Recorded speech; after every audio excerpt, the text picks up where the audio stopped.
কি কাণ্ড দেখুন বন্ধুরা, এখন বাজে রাত 11:30 আর পারির এখন ইচ্ছা করেছে সেমই খেতে। ভাত তো খায় না কিছুতেই, ও সলিড ফুড তো খাই না। তো কি করব, চলে এলাম কিচেনে। দুধ গরম করাই ছিল, তো আমি ভাবলাম যে ঠিকই আছে, দুধ গরম করা আছে যখন সেমই করতে বেশিক্ষণ লাগবে না।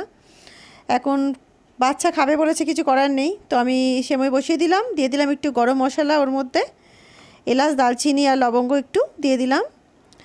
এবারে দিয়ে দিচ্ছি সেমইটা। সেমইটা আগে থেকেই ভাজা ছিল, ওরমভাবেই কিনে এনেছিল ভাজা সেমই, তো সেটার জন্য বেশিক্ষণ আমার সময় লাগেনি। তো দিয়ে দিলাম সেমইটা।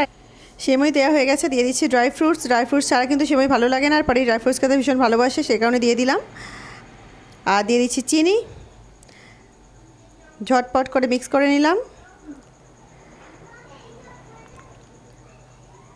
গরম কিন্তু প্রচণ্ড হচ্ছে, গরমে কিন্তু একদম ইচ্ছাই করছে না সেমই বানাতে, কিন্তু কী করবো, বাচ্চা খাবে বলেছে, না দিলে তো খাবেই না, না খেয়ে ঘুমিয়ে পড়বে, সেই কারণে বানাতে চলে এলাম।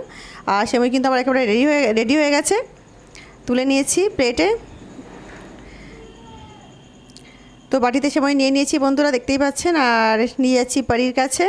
আজকে একটা মজার ঘটনা ঘটেছে, সেটা কিন্তু আপনাদের সঙ্গে শেয়ার করব। সেটা দেখার জন্য আমার চ্যানেলটিকে সাবস্ক্রাইব করে রাখুন, এবং নেক্সট ভিডিওতে দেখা হচ্ছে আপনাদের সঙ্গে। টাটা।